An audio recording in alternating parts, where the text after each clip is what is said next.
Hello, mumeze mute? Umwaka mushya. Ndimo ndabashimira ubu channel yacu imaje kuzuza 1k subscribe. Nanjye uyu munsi ndaje ndavuga nti reka mbe akantu k'ubwenge kagiye kubaha amafaranga, kagiye gutuma umuntu uwo ari we wese ubasha kunkurikira abona amafaranga kandi atari make, ku buryo nawe yabaho atungishijwe n'ibi bintu ngiye kumwereka, cyangwa akabikora mu bundi buryo. Mu buryo ushobora kuguramo subscribe, watch time, like kuri Facebook,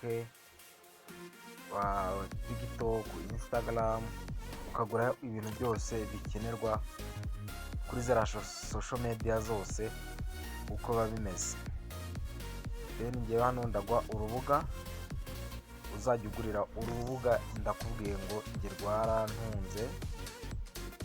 rwarantunze bishoboka. Urabona ko hano hariho amafaranga rice, ushyira amafaranga mu manyarwanda akageraho yabaye amadolari, then ukagura ibyo ushaka. Tubare nk'ukuntu umuntu yunguka, nyine uburyo ukoresha urubuga. Weho urafata subscribe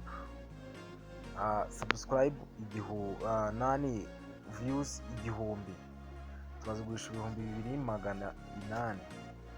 Then twebwe kuri runo rubuga mba nabiguze, njye mba namaje kubyishyura amafaranga 700. Urumva ko rero harimo inyungu nyinshi. 700 kuko harimo icyangahe cyanjye ikijana. Urabona ko nimba tugiye gushyiramo nka zandaje mbereke, urabona ko nka zino 100 ziragura ibice bingahe, ibice 64. Ubwo kandi twebwe nibyo twatuyogura ni subscribe ziriho, watch time ziriho, icyo ushaka we kugura uzakibona.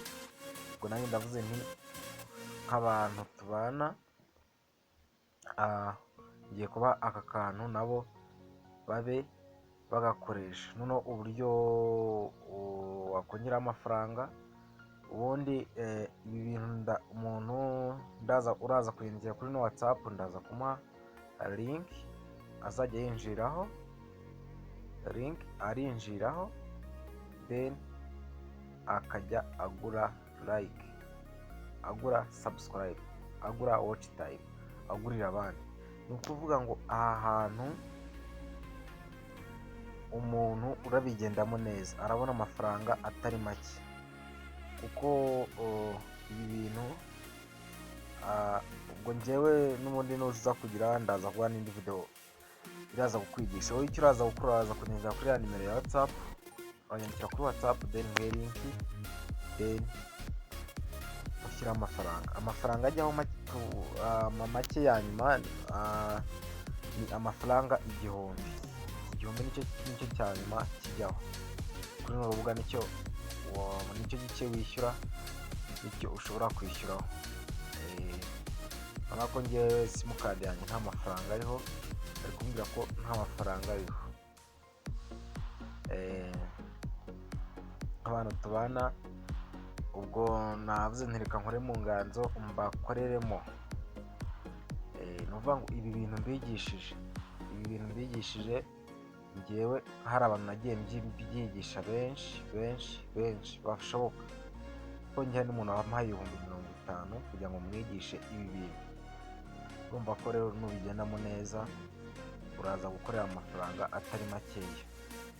Wowe icyo ugomba gukora, uramenyesha kuri WhatsApp 0722079682, uranyandikiraho mpere, then n'ibindi tuba tubivugana, akajya bikurana yangufasha. Urabona ko video nakoze ntabwo nayisobanuye ngo nkubwire ngo gutya na gutya, ariko ni ibintu biba bigaragara.